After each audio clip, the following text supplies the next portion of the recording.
like, comment, and subscribe. Assalamualaikum warahmatullahi wabarakatuh. Baik, di kesempatan kali ini saya akan membahas tentang cara membuat atau mengganti KTP yang hilang ataupun rusak. Oke, perlu kita ketahui apa sih itu KTP? KTP itu kartu tanda penduduk atau identitas resmi penduduk sebagai bukti diri yang diterbitkan oleh Kementerian Dalam Negeri yang berlaku di seluruh wilayah negara kesatuan Republik Indonesia. Jadi setiap warga negara diwajibkan memiliki KTP di usia itu 17 tahun ya. Oke, kemudian apa fungsi dan manfaat KTP? Oke, fungsi utama KTP adalah sebagai data diri resmi penduduk. KTP berisikan data diri dari nama hingga alamat, dilengkapi chip untuk menyimpan data penduduk secara elektronik. Lalu, bagaimana jika KTP kita hilang atau rusak? Oke, di sini ada beberapa hal yang harus dilakukan atau dipersiapkan apabila teman-teman kehilangan KTP ya. Pertama, kita buat dulu surat kehilangan KTP ke kantor polisi. Terus surat pengantar KTP hilang dari kantor kelurahan, kemudian formulir permohonan KTP elektronik baru dari kelurahan. Khusus untuk KTP rusak, tidak perlu surat keterangan kehilangan dari kepolisian, cukup bawa bukti KTP yang rusak saja. Kemudian pas foto 3x4 sebanyak 2 lembar dibawa ke kantor kelurahan dengan ketentuan latar belakang warna merah untuk kelahiran ganjil dan warna biru untuk tahun kelahiran genap. Kemudian pas foto 4x6 sebanyak 2 lembar dibawa ke kantor kecamatan dengan latar belakang warna merah untuk tahun kelahiran ganjil dan warna biru untuk tahun kelahiran genap. Sama ya kayak yang sebelumnya. Kemudian fotokopi kartu keluarga, terus fotokopi KTP yang hilang itu jika ada ya. Kemudian surat pengantar dari RT atau RW. Oke.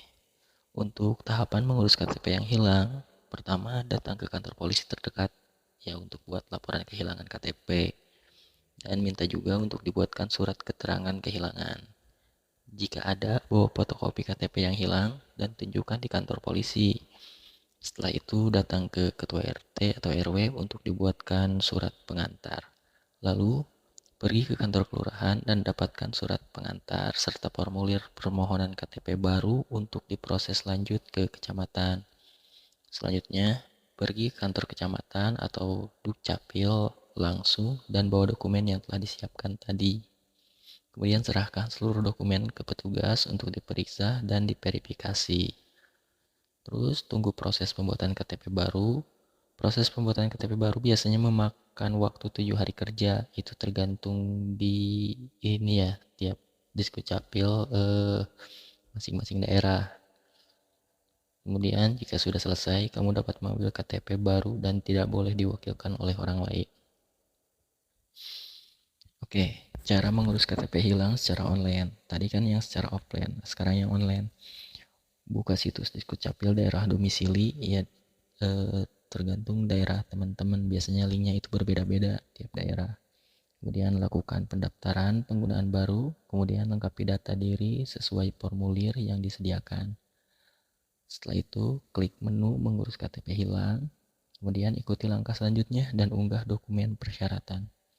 Jika proses pengajuan telah selesai, kunjungi anjungan Disdukcapil Mandiri atau ADM untuk mencetak KTP elektronik baru. Jadi tetap walaupun teman-teman isinya secara online, nanti untuk pengambilan langsung ke kantor Dukcapilnya masing-masingnya.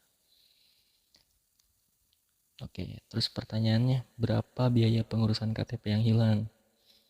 Untuk pengurusan KTP yang hilang, dimulai dari pembuatan surat kehilangan hingga berhasil dicetak, seharusnya tidak dipungut biaya sepeser pun. Jadi jika ada yang mengurus KTP yang hilang, kemudian petugas meminta biaya administrasi, sudah dipastikan hal tersebut melanggar aturan. Betul ya, karena banyak kejadian juga yang pegawainya, orang dalamnya itu meminta uang. Banyak juga kasus-kasus kayak gitu. Nah itu nggak boleh, itu termasuk suap ya, nggak boleh banget. Apalagi teman-teman nanti misalnya pakai calo ini itu, nggak bisa ya. Dan itu bisa dilaporkan juga karena termasuk tindak pidana. Oke teman-teman, sekian video kali ini, semoga bermanfaat.